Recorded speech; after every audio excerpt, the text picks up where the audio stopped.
Okay, so patch 10.07 is just out, and that means that we can now dig into one of the most exciting things to do in any WoW patch, which is massive hints for both the near and far future of the game. And no, we don't mean that Avalorn stuff, we don't mean Black Empire stuff, we don't even mean the South Seas, I'm not talking about pirates. The original and maybe rightful Queen of Azeroth will be making a return. It will be absolutely glorious, and it's hardly a surprise because the last time we saw her, she hopped through a big void portal saying that she was fed up with dealing with silly little intermediates like we were dealing with, and that she was going to go and do the big stuff. I suppose she's done it then, and maybe she'll come back. Of course, after our sponsor. Squarespace.com/Bellular Gaming, the place to go to rapidly establish yourself on the web. Build your site for free today and then send it live with code Bellular Gaming for 10% off your first purchase. Now, Squarespace are built to help everybody, musicians, designers, artists, coders, restaurants, anyone. And it's all built to get you online and help you succeed. They ran two of our sites, of course, most recently the one for the game studio, and their easy-to-use site builder and award-winning templates really did make the whole process super easy to do. And it's like that regardless of skill level, offering everybody everything that you could need to succeed in an all-in-one platform, which is important because not everyone wants to faff around with plugins and other services and all those annoying fiddly things. With Squarespace, it just works. But with support for the fancy things like code injection and custom CSS, if you want those. So you can go as advanced as you want, or you can stick with their fantastic pre-made award-winning templates where you can easily change out content or add or remove blocks to your liking with their easy-to-use editor. So whether you are a small business, an artist who just wants a great portfolio to show off their work, or you just want to build a personal site, Squarespace have you covered. So put your best foot forward online by building your site for free at squarespace.com/Bellular Gaming and use that code to send it live with 10% off. A big thanks to them, and let's go. So yes, I am talking about Azshara. Let's see, her radiance, flower of life, glory of our people, light of the moon, queen born of stars, vision of perfection. All of those are actually real titles, by the way. Well, in the lore, that is. And that's only a handful of them. Yeah, it's one of those silly situations. Now, if you've been on the Forbidden Reach, then you've probably realized that there's a whole bunch of Naga. Now, it makes sense that they are raiding an ancient island that just opened, and they're a cool enemy to see, but Blizzard don't just do things for the sake of it. Their appearance raises a question. How are the Naga, as a people, getting on without their beloved queen? This in-game book actually answers that. And it even goes a bit further too. A Song of the Depths is a, quote, chilling missive written from the deep. It turns out the Naga have not stopped simping for their queen since she left. And unlike most who act like that, they've actually gotten something in return. No, not feet pics. That wouldn't even make sense, I suppose. Instead, they've actually, somehow, got a communication from her.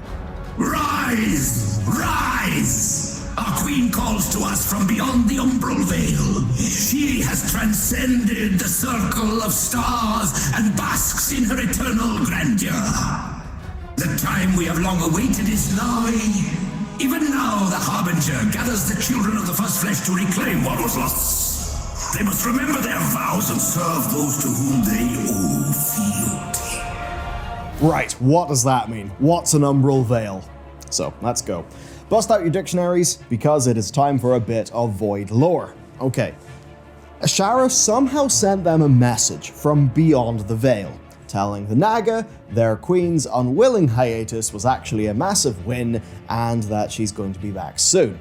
She has transcended the circle, which, by the way, was the area that we defeated her in, the place that Il'gynoth said we should drown ourselves to find N'Zoth, which actually did really happen. Then, what the hell is the Umbral Veil?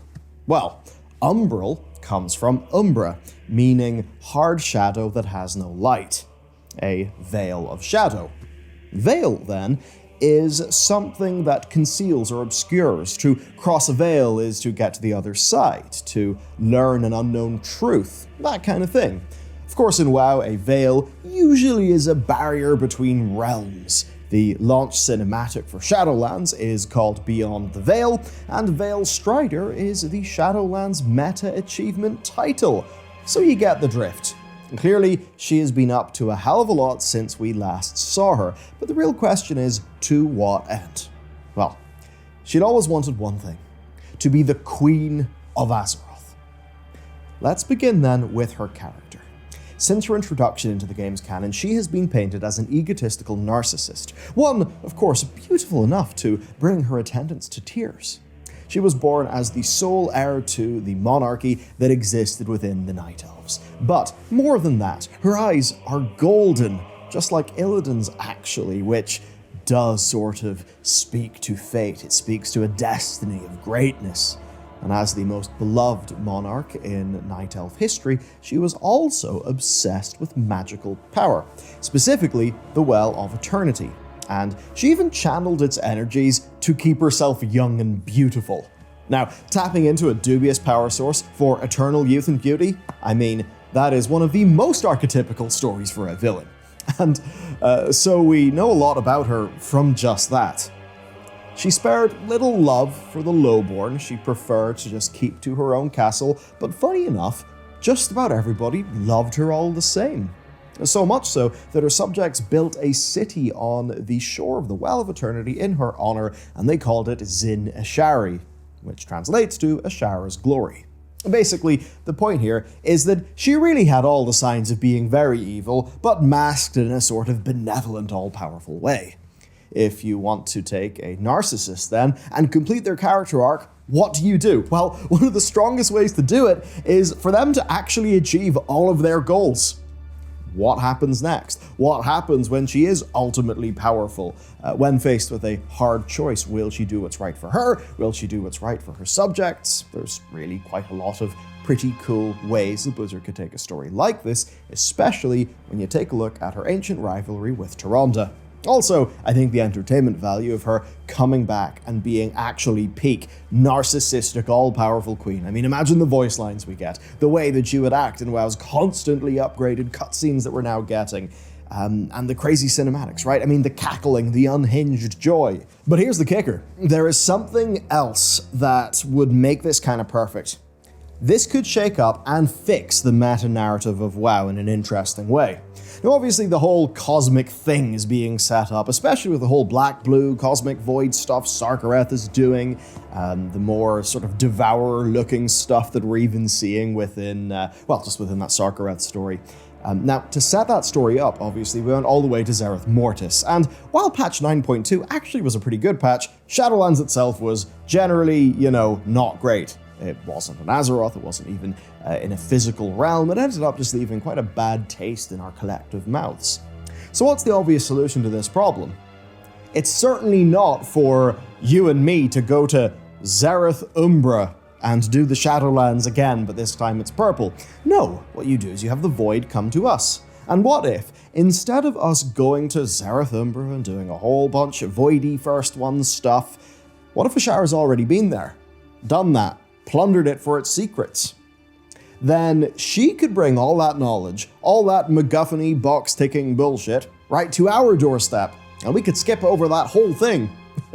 Maybe we would even have a brief excursion like we did with Argus in Legion to the Realm of Void, but we'd actually be able to see the impact that it has on Azeroth when she comes back to claim what is hers.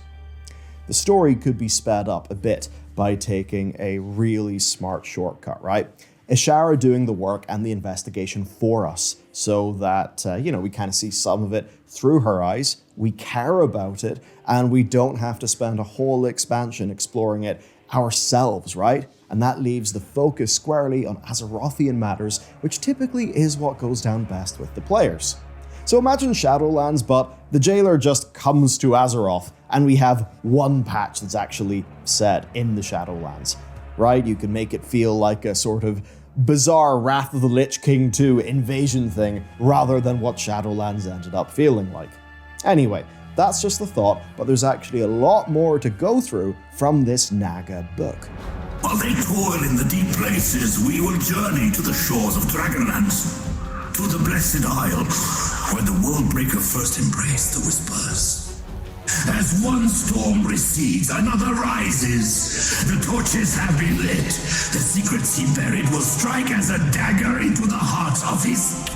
In order then, the Harbinger, Children of the First Flesh, Vows, Deep Places. What does all this mean? It could all seem a bit weird. Now, since this is the prelude to patch 10.1, the Harbinger could very well be a Ridicron. The children could be the Jaredine because, well, they are descended from original Azeroth Earth Giants. They also struck a deal with Iridikron in the past, which would explain the whole thing about vows and fealty. The Deep Places could be Zaralek Cavern, which is where we're going. So, job done, moving on. Or not. Because this is a lore book tease, so there could be alternate reads.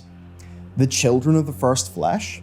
That could be the Dwarves of Khaz Algar, since they also do toil in deep places that we are unaware of.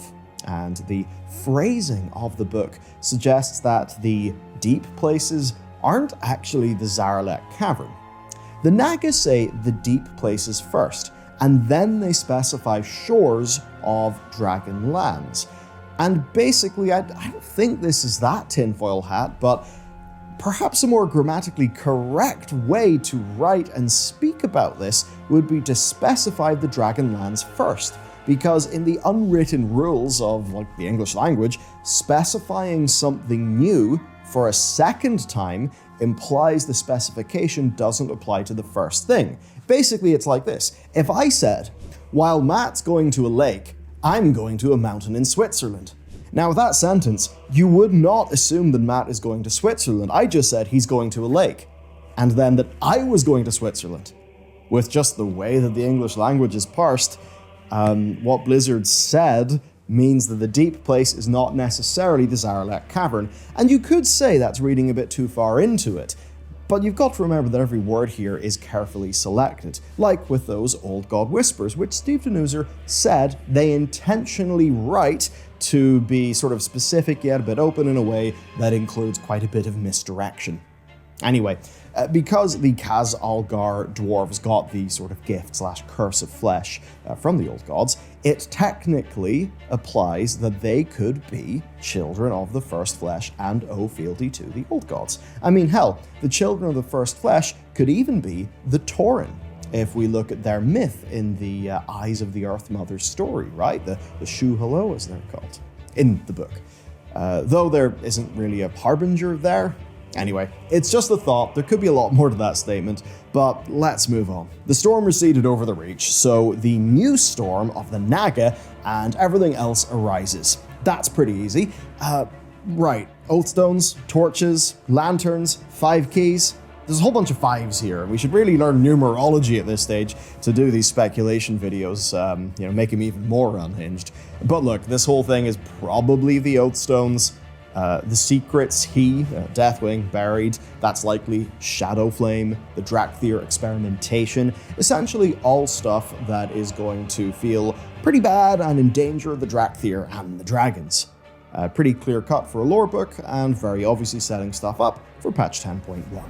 The Harbinger speaks of a primal power that seeks the end of order. Such rage can be bent to serve our ends. A hunger lost to the ages will be reclaimed. A dark heart left broken awaits the taking. Now this is a bit more Iridikron-y, a primal power. Again, word selection here, a primal power, the end of order. The Shadowflame stuff seems quite primal to me. The rage, I think that's quite obviously the silent, seething anger of Iridikron, where he's clearly quite pissed. Or it could be another form of Harbinger, of course, but at least that's what I think it is for this one. Now these are fun. So hunger then. Well, a hunger that's lost to time, that's almost certainly Galakrond, right? Reading that one seriously. Iridikron will likely end up learning then what made Galakrond into what he was, and maybe he'll try to use that for power. The Dark Heart bit is a bit more open, though. It could purely be metaphorical, and it could be about somebody who is emotionally scarred, and perhaps could be corrupted or convinced, maybe like Sarkareth or someone else. But as Wowhead points out, heart is a recurring theme in Old God Whispers, including the Il'gynoth one, about it being a crater that has been filled. Well, if that, her heart is a crater and we have filled it, that's the line. Now, if that crater was filled, is it now broken? I don't know, because we killed N'Zoth. Is it about the sword? We don't exactly know at this stage. All that we do know is that it's dark. So if this is Azeroth's heart, then it's kind of implying that she's not in a particularly good shape at the minute, right? She might be hurt. And maybe she's just there for the taking, implying that it is perhaps just a matter of getting to her. That being said, if you were to extrapolate from a lot of that first onesie stuff, all the, the fate, the cosmic force sort of thing, it could be that, balance between dark and light is the ultimately good thing, right? Balance in all six of these various different forces instead of anything ruling the roost. So maybe if, Yrel and a whole big army of light people end up trying to invade us, because there is a whole light-bound army out there that's just been set up that it could arrive at any minute, then maybe a little bit more void juice pumping around Azeroth would be a good thing. Okay, next quote. When these things come to pass, the Harbinger will fulfill the final prophecy and complete the awakening. Only then shall our queen return to reign over sea and sky and earth. We must make ready. Rise, rise! Soon all that was hidden will be revealed. Well, that one seems a bit final. What prophecy? That's the question. Is it a prophecy that we know? Is it an old god prophecy about, the hour of her third death ushering in their coming? If you remember that line from a little bit ago from the old gods. The she has died a few times, right? But there are many she's who have sort of had deaths, be they literal or metaphorical.